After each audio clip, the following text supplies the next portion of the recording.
Let's talk about red. Permanent Carmine, and we have Alizarin Crimson. These reds are very similar. If you're thinking about building your palette, what do you use for red? Carmine or an Alizarin. I don't know that you would need both. Terra Rosa would be an excellent choice to add as an earth color to your palette. Permanent Carmine is a New World color. This is a natural pink. It's actually the blood of the cochineal or cochineal. I'm not sure how to pronounce it.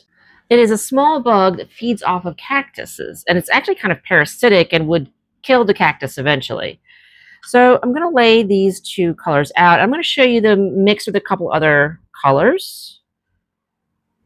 I use a lot of permanent carmine in my paintings. I don't usually use as much. I don't usually use alizarin. It can be very transparent. It was a very transient color, but now with modern chemistry, it's a permanent color. So you can see that. I mean, it is a really lovely color. Sorry, I'll let ring light in there. Let's mix it with a couple of things. So that's the permanent carmine. I'm going to show you now the alizarin. We'll compare that a little bit. This is the alizarin. Alizarin originally came from red matter, and again, a very fleeting, transient color. It was a dye and would fade over time. It was used for dyeing fabrics. So on the palette, extremely similar. Depending on when you went to school, if you went to art school, you may have heard or read somewhere that, oh, don't use alizarin because it's not permanent. But nowadays, most paints are made to be permanent, and you can just read the permanence rating. So I'm going to put a little of the pure color here, mix a little odorless mineral spirits to thin it out so you can see what that looks like. That is a permanent carmine, and then this is the alizarin. So let's first work with the permanent carmine. We're going to mix a little white so you can see what that looks like. And see that beautiful, gorgeous pink color. We can lighten it a little bit. You can see as I'm mixing, I'm not going into the original pile because this color is quite strong. And so to mix, I'm just adding whatever pink is on the brush. And I'm using a titanium white. Very, very pink, rosy color. So great for flowers, maybe sunsets, some flesh tones. Look at the alizarin. Wait. Try and sort of match the amount. And this just it's a little bit earthier. It has a little bit more, it's a little deeper, I think. And again, a really beautiful pink, and there's almost like a purple quality to it there. Now, you can lighten with other things other than white, and I always recommend to students to lighten with yellow ochre. I absolutely love using yellow ochre to lighten and mixing alizarin crimson or carmine with yellow ochre. So that looks about equal. Now, yellow ochre, an earth color, very, very opaque. Both the carmine and the alizarin, very transparent. 50-50 mix of those two colors.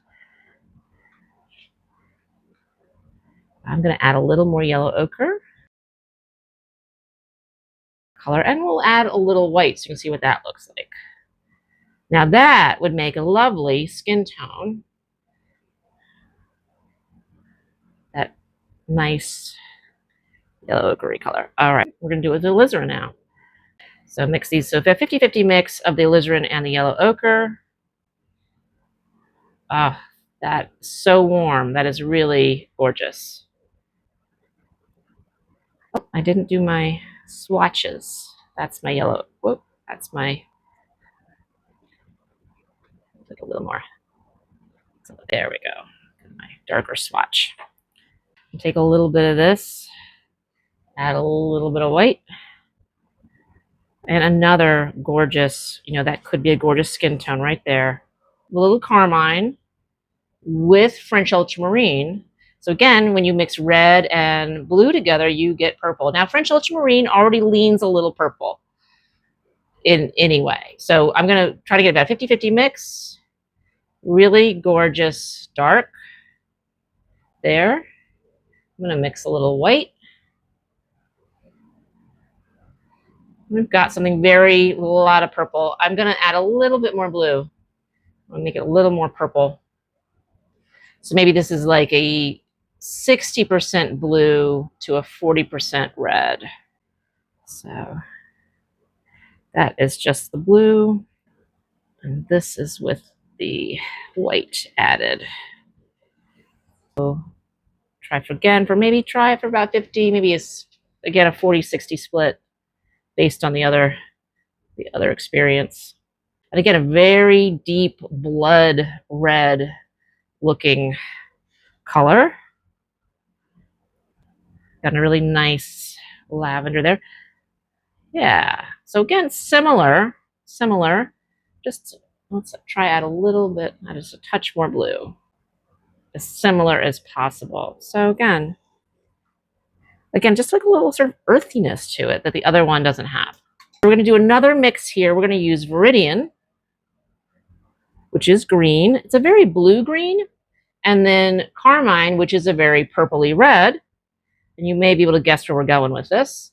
So normally red and green cancel each other out. I would make a good gray. But in this case, we're going to get something a little different. So you get this very nice dark, a really deep, deep purple. You can add a little more green, and you can just see how dark it gets. Now add a little bit of white to that. And look at that sort of gorgeous blue-gray. Add a little more Carmine there, and you get like that is just a gorgeous blue-gray color. I'm going to add a little more.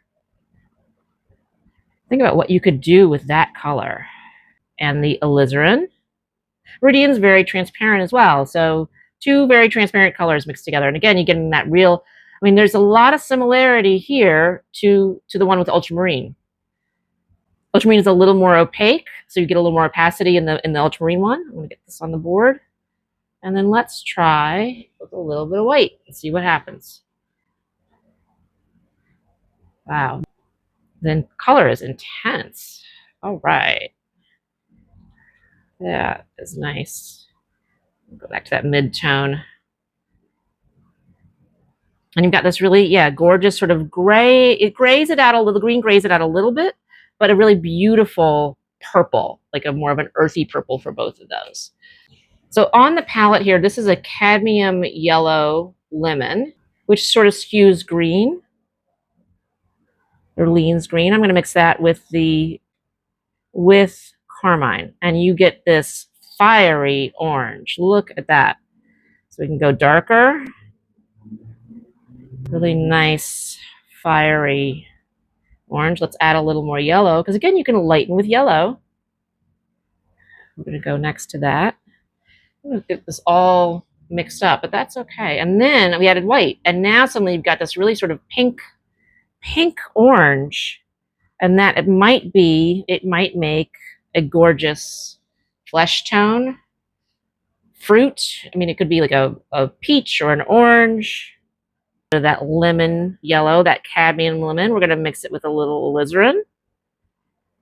And that cadmium lemon leans a little bit green, and I think you really see it in this one with the alizarin.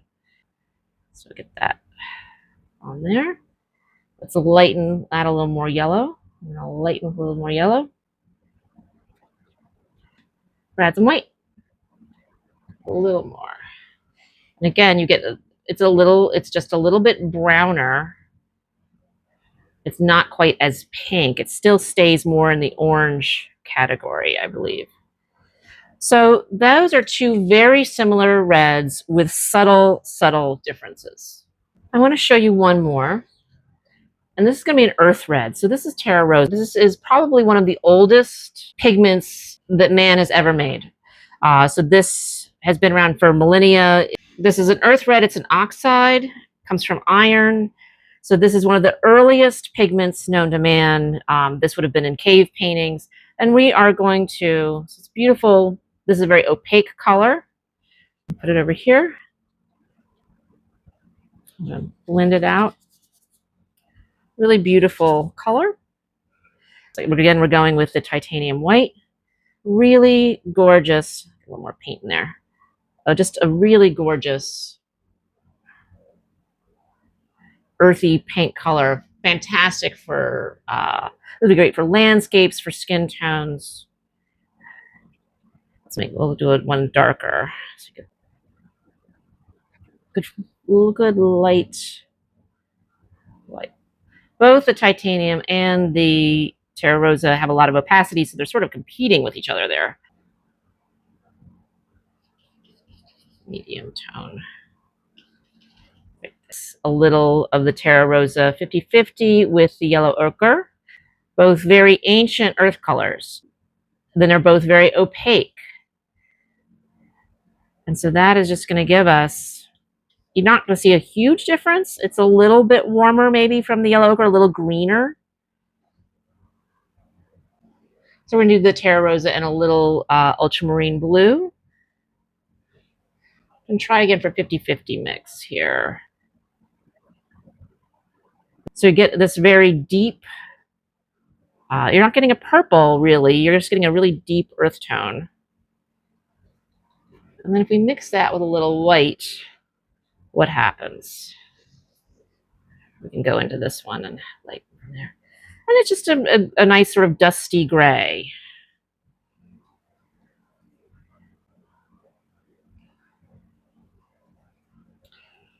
Now let's mix with the Terra Rosa with the Viridian.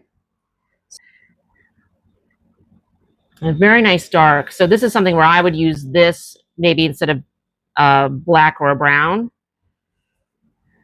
Mix a little white in there, and you get this gorgeous, that's a gorgeous gray. And, of course, you can mix more red into it. You could mix more green into it and sort of keep shifting that back and forth towards one bias or the other. A little more white. Let's see. I mean, that's just a beautiful color right there. We are going to try that again. We're going to go Terra Rosa, and we're going to go lemon yellow, the Cadmium Lemon. About a 50-50 mix, and you've got, again, this really, you got a really nice, very good orange here. It's dark. Let's try a little bit of white in there. We'll try a little more white. Put a little more yellow in there too. Let's see if we get a little more of that lemon yellow. Let's get a little more white.